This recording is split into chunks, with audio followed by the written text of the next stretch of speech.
Hi everyone, this is EasyPeps and welcome to another video tutorial.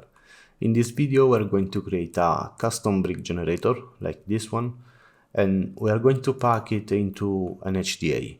HDA or Houdini Digital Assets allows you to pack your network, your procedure into a custom Houdini node with a custom interface, so you can reuse it whenever you need it, because you will install it in your library and you will find it here with all the other nodes. So starting from an empty scene, let's create an empty geometry node, go inside and create a grid. Now there are many ways to build something like a brick generator in Houdini. The way we'll do it is with an input grid that will act as a full column of tiles, and we will use a for each loop to generate the other rows. Meaning that we will have something like this, and we will choose how many rows we want within a for each loop. So the columns will always be 2, but we already know that we want to control both the sides and the rows. So let's create a null that will act as our control interface. I like to create all the parameters I want to expose in the HDA in a separate null, so when I need those parameters, I don't have to go through all my nodes and find the ones that I want to expose. So to edit a node interface, you just select the node, and on the gear you go to edit parameter interface. In this window on the left side you have all the parameters you can use to the node, and on the right you have the node interface. You can see that you already have 2 parameters here that are the same over here, and we don't need those, so you can select it, click on invisible and apply to hide them, and let's create some parameters. We know for the moment that we need at least 2 floats to control our length and our width, and 2 integer value, one to control the rows and one for the copies that we're going to generate. So let's call the first float value length. Now the name is the one that it will be used for the code, and the label is just for display purpose. Let's also give it a range. The default one is good for now, and let's change the other one also. With this one we will use it for the rows, and this one for the copies.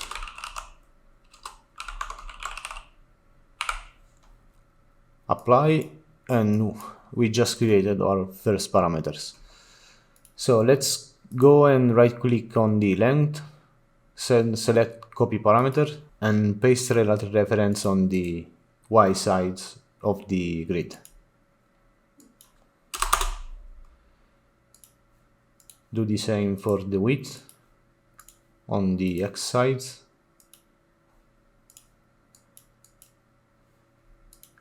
And also for the rows.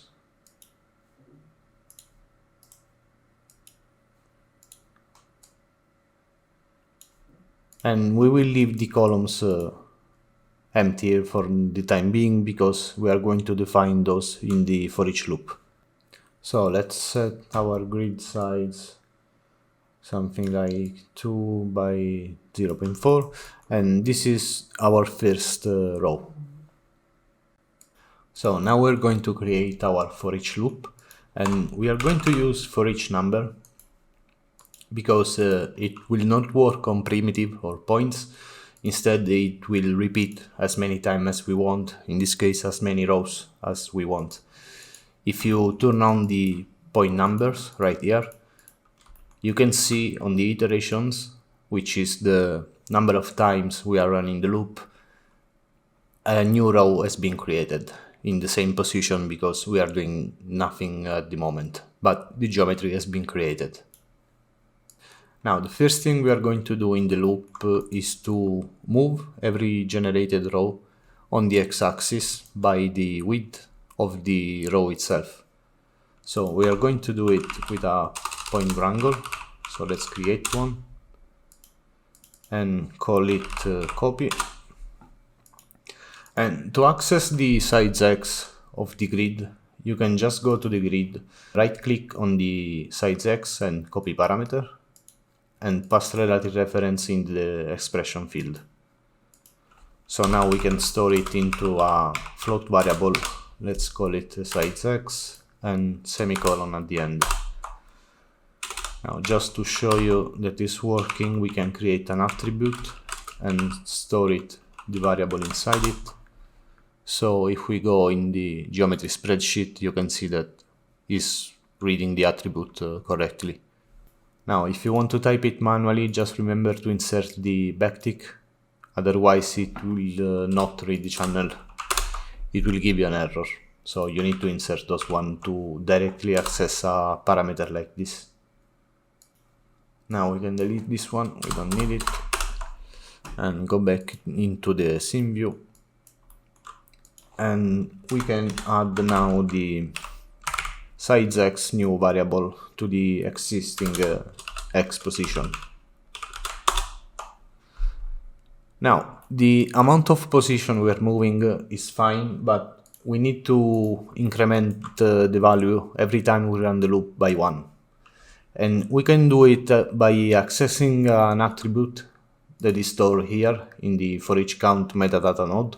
It's called iteration. Basically, it's a value starting from 0 and incrementing by 1 every time we run the loop. So to access the metadata attribute, we just need to plug the metadata node into the second input of the point wrangle. And to access that attribute, we create an integer variable called ite, and we will use the function called detail, which is asking for a geometry node, and it's the input 1 because it starts from 0, and the attribute name, which is iteration, semicolon, and let's store it into an attribute to display it. And if you go at the end of the loop, when we have 3 iterations, you can see that the value has been created and is incrementing by 1 every time we run the loop. So if you go back into the scene view, go into the point wrangle and switch this one. It has to be before the attribute creation. Let's delete this one, and now we multiply the size X variable by the iteration while adding it to the X position. So go at the end of the loop, and you can see that now every time we run the loop, we move on the X-axis by the width of one row. So go into the control null, and now we can copy the copy parameter into the iteration parameter of the for each end. So paste relative reference, turn off point display, and now we have our basic brick generation. We can control the length and width and the number of rows and columns. Now we done it in Bex, but if you prefer to use nodes, you can use transform nodes. And this operation is basically just move things in X direction. So this, and we can take the X size of the grid with copy parameter, passed in relative reference of the X translate of the transform node. And as we did it here, accessing the iteration parameter, you can do it into a transform node, adding a spare input and dragging the for each count metadata node into the spare input. So now we can multiply the size X by a detail attribute into the spare input 0, which is referred as -1 into the expression, and the iteration parameter, and also the index, the attribute index, which I forgot. So now we have the same result in Vex and with a regular transform node. So it's up to you. Either way is fine. It's very common in Houdini to have several ways to solve the same problem. So it's a matter of personal preference and convenience based on the computational time or the complexity of the procedure itself. So delete the transform node and connect back in the point wrangler. Now moving on, we have our basic brick generation, but it's pretty boring. So the next thing we are going to do is to randomize each tile size. And we will do it with another point wrangle, so create one and call it offset. So in order to randomize our tile size, we basically need to move our points on the z-axis. And to avoid overlapping geometry, we will make sure that the maximum amount a point will move will be both on negative and positive axis, half of the tile size. So to get the tile size, we basically just need to divide the column size for the number of rows. And to get the column size, we can use a function called getBboxSize. So create a variable, a vector variable called bbox, and use the getBboxSize function with the first geometry as argument. And if we store it into an attribute, go in the geometry spreadsheet, you can see that we have the size of our grid. So we have the column size. Now to get the number of rows, we can go on the grid, right click on the rows and copy parameter, and paste relative reference here in the point wrangle. And we need to store it into an integer variable. Semicolon at the end. And now we can get the tile size and store it into a float variable by dividing the second index of the bbox, of the vector bbox variable, because we need the z value, divided by the rows. Now this float variable is basically the size of each tile. Now we need to randomize this value for every point. So let's create another float variable, call it rand, and we will use the rand function that it will generate a random number between 0 and 1 based on a certain seed, and we will use the point number as our seed. So it will be a random value for every point of our geometry. Now we can create our move variable, call it move z, is a float variable, and we will use the fit01 function to fit our random variable between the negative sides of the tile divided by 2 and the sides of the tile divided by 2. Now we want to control the overall amount of offset we are getting, so let's create a float variable called amp and use the chf function to create a float channel, call it amp, and also create another one for a seed because we are gonna need it later. So seed, semicolon, and click on the create spare parameter button to create the channel. So we have both amp and seed now. And let's go in the edit parameter interface of the wrangle to set the range of the amp to go between 0.1 and 0.9.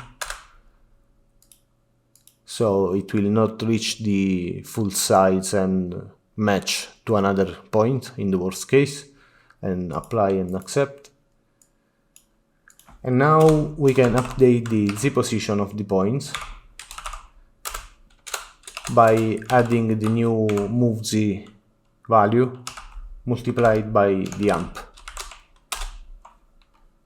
So we are now deciding how much we want to offset every point. Now, in order to control the randomization seed, we can multiply the point number in the random variable by our seed channel. And if we go at the end of the loop, we will see that this seed right now is equal every time we run the loop, because every time the loop starts, we'll start the point count from 0. So we need to randomize that as well. To do it, we can use the same procedure we used for the copies. So take the for each metadata node and plug it into the second input of the point wrangle. And let's read the iteration value by storing it to a float variable using the detail function with the second input of the point wrangle and the iteration parameter.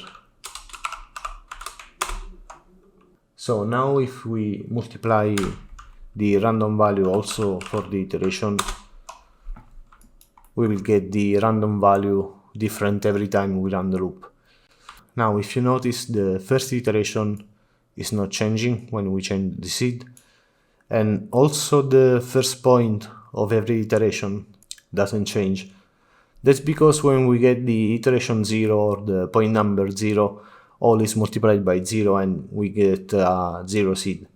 So to fix this, we can just simply add 1 both to the point number and to the iteration between parentheses. So now if we change the seed, also the first iteration has been affected. Now we have our basic randomization effect, but as you can see, since we are using a point wrangle, every point has a different result and all the bricks are crooked. And maybe it's something we can add it later, but for the moment we want the bricks to be straight, so it's something we need to fix it. In order to do it, let's take another point wrangle, plug it after the offset, and call it fixed z. And in order to fix it, we will take just one side of our row and align the position z of every point with the corresponding point to the other side. So, for example, point 9 will take the position z of point 8, point 7, the position z of point 6, and so on. So, to get the previous point position, just create a vector variable, call it prefpos, and we will use the point function from first geometry input, take the position attribute, and from the point number -1. So it's the previous point. So basically for point 9, this variable is looking at the position of point 8. But we don't want to apply this prefpos to all the points, but only to one side of our row. And this side, if you look at it, are just odd numbers. So we have to rule out the even numbers, and we can do it with the modulus operation. So basically, let's create an integer variable called pair and use the ptnump modulus of 2. Now what this does is that whenever the point number divided by 2 has no remainder, this variable will get 0. Otherwise it will get you 1. So for example, when it runs on point 8, the pair variable will be 0 because 8 divided by 2 has no remainder. So basically the variable will be 1 for all the odd numbers. So we can create now a condition with an if, and we will say that pair is equal to 1. So we are taking in account all the odd numbers, and we will update the z position with the prefpos on the z-axis and close the condition. So as you can see, the prefpos has been used just for the odd numbers because of the condition set here. And if you go at the end of the loop, turn off point number, go into the controls and every parameter we done so far should be working perfectly fine. We can decide the number of row, and now we can create some parameter to control the amp and the seed. So let's go into the edit parameter interface of our control, and let's take two float parameter. Let's call this one amp. Let's say from 0.1 to 0.9. Again, we are taking this range for the amp because if you go on 1 or on 0, you can have two overlapping points, and that could cause trouble with geometry. And call this one seed for the seed. Yes. Let's copy parameter, paste relative reference, and also for the seed. So if we test our controls, everything should be working fine so far. Yeah.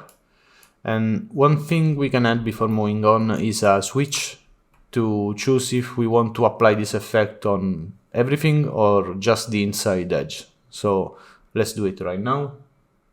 So in order to do that, we just need to exclude some points from the offset point wrangle.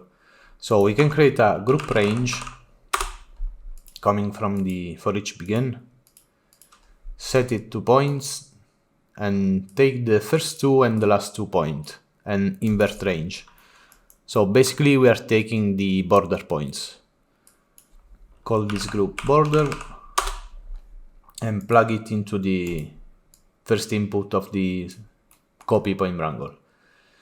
And on the offset, you can say that it will run on everything except the border group.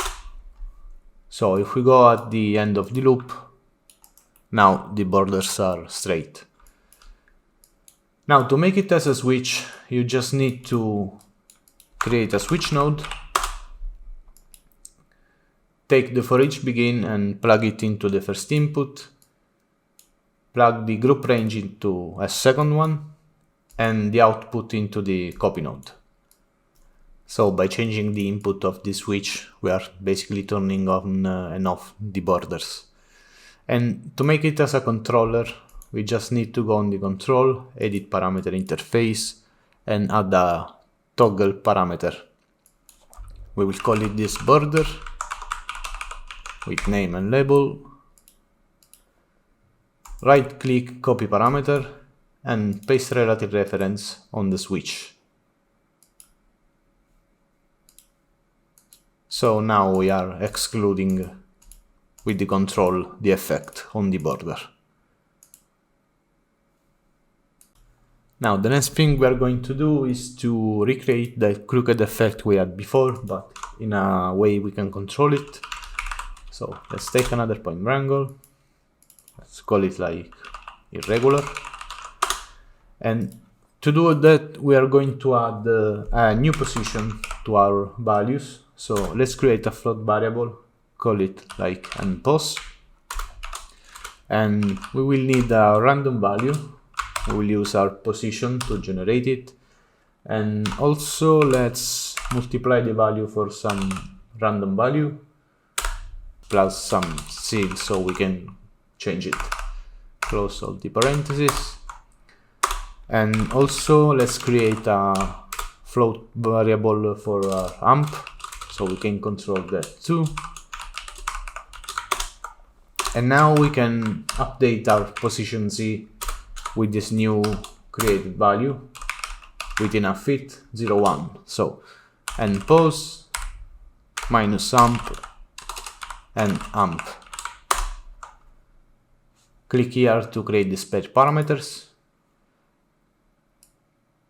And since we are not using some calculation for the tile sides, just be careful on how much amplitude you are going to give to this effect. And we can write the same thing here to exclude the border. So everything except border. So you can have some crooked bricks. So before moving on the depth of our bricks, let's create a polyextrude node, set it to individual elements, and we will use the inset to define the gap between the bricks and delete the output side. So now let's go back in the control, so we will organize it a little bit.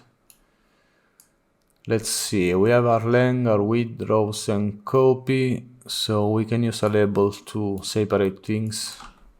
So this is our layout for the wall.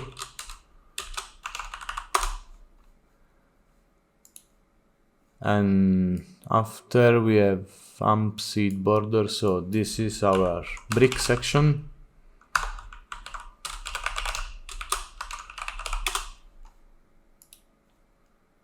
And let's rename this amp and seed so to recognize it better. So this will be off amp for offset amp, and this one is off seed for offset seed.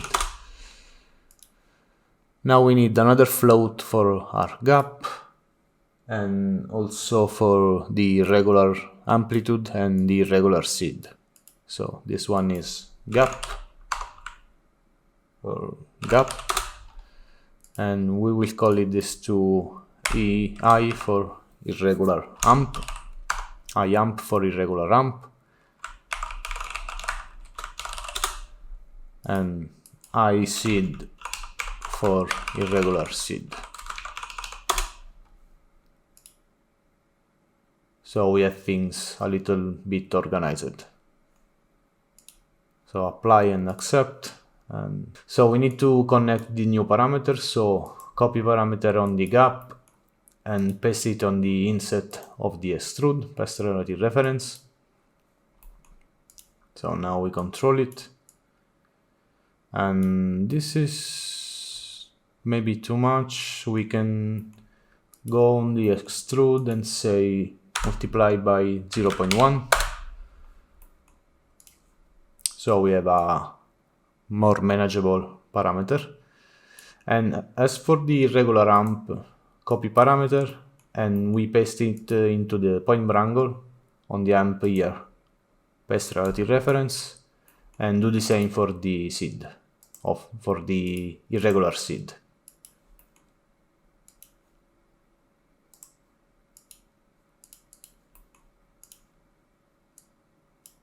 And there you go. Yeah, this one has to be pretty low. We have to be careful with that, but it seems to work.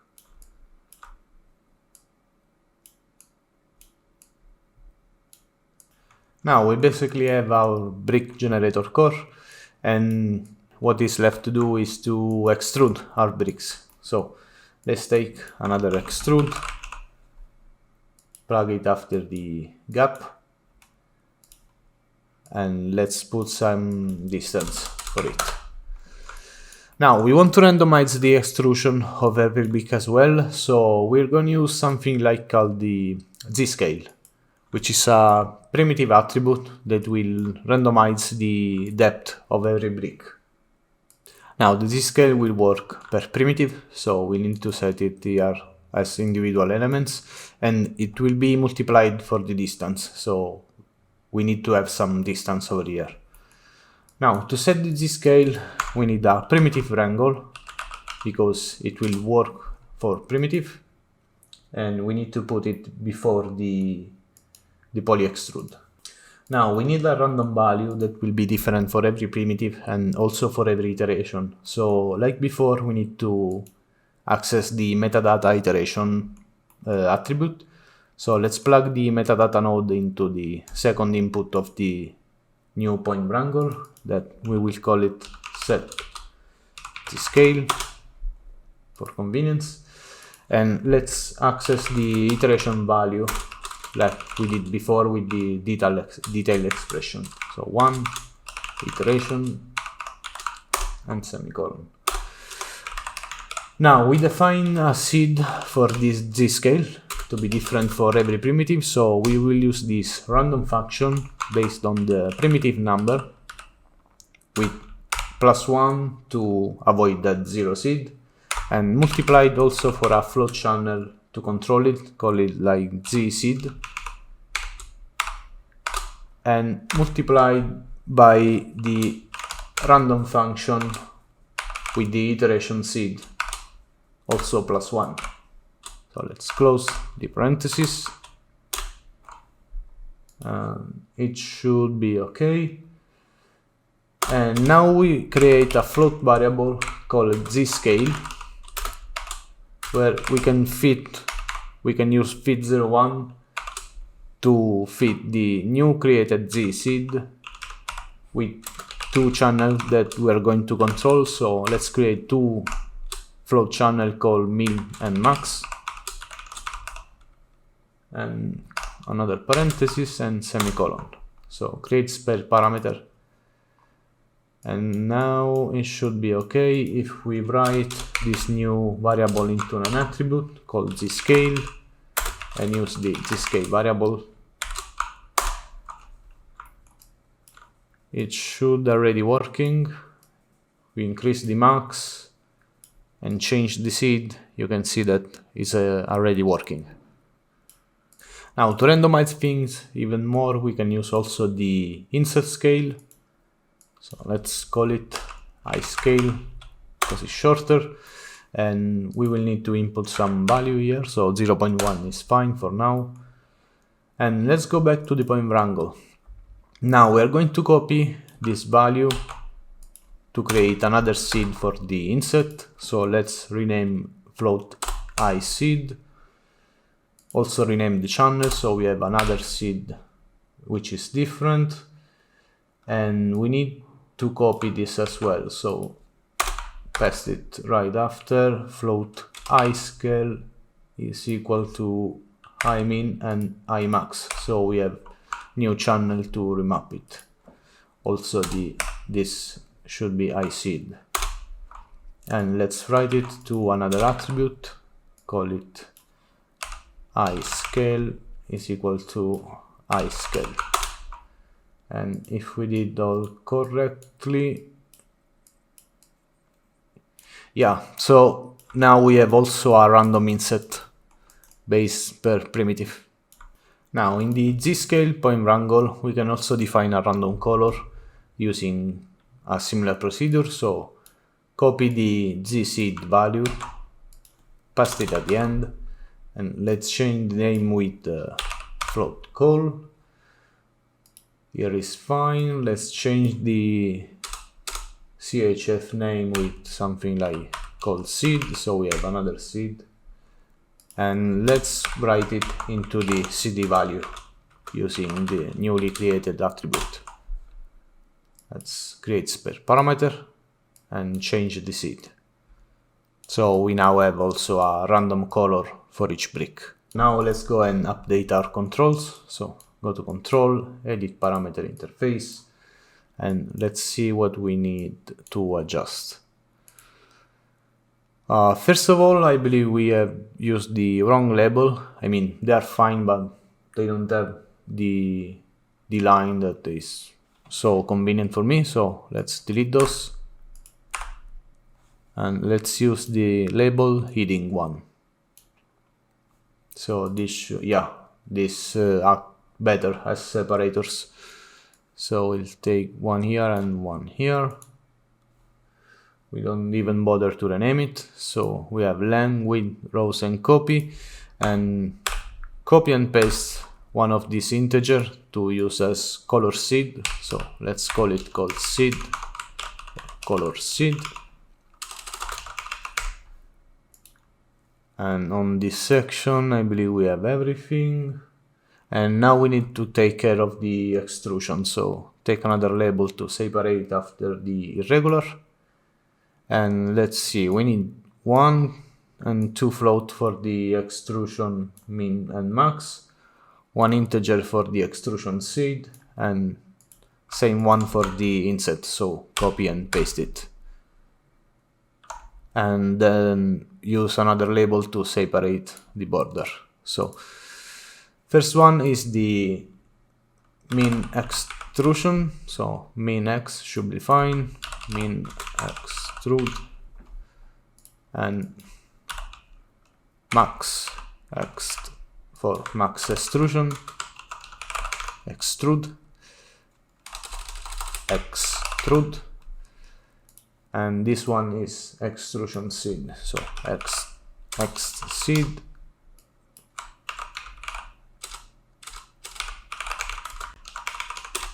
and this one is the inset. So min ins for min inset,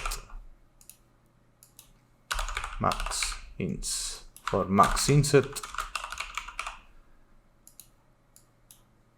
and ins seed for inset seed. So apply and accept, and I hope we have created everything. So let's start with the color. So copy parameter on the color seed, and we have it color seed right here. So paste relative reference. And now we have to do the same for this parameter. So starting for the minimum min extrude, copy parameter, pass relative reference on the right value, and you can go back and forth and copy parameter, pass relative reference, or you can just paste the same value and change the text. If you remember the name, is maybe quicker. So z seed is the, I believe is the ext seed, max is the max ext, you also get this tooltip, so you can choose between the parameter you created. So this is in seed,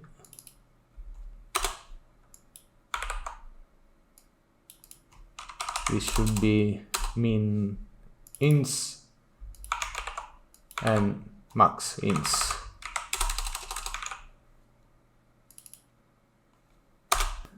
So we basically have our brick generator working. If we test our parameters, everything should be working fine. Now, last thing we can do is to add a bevel for our bricks. So let's do it at the end of the loop after the poly extrude. Let's grab a poly bevel. Let's try to set some distance and division. And we're going to put this into the controls as well. So edit parameter interface on the controls. And after the last separator before the border, let's create another float for our bevel sides and integer for the bevel division. So let's call this bevel sides, and bev div for bevel division. Like always, right click, copy parameter, and paste relative reference on the bevel. Also for the division.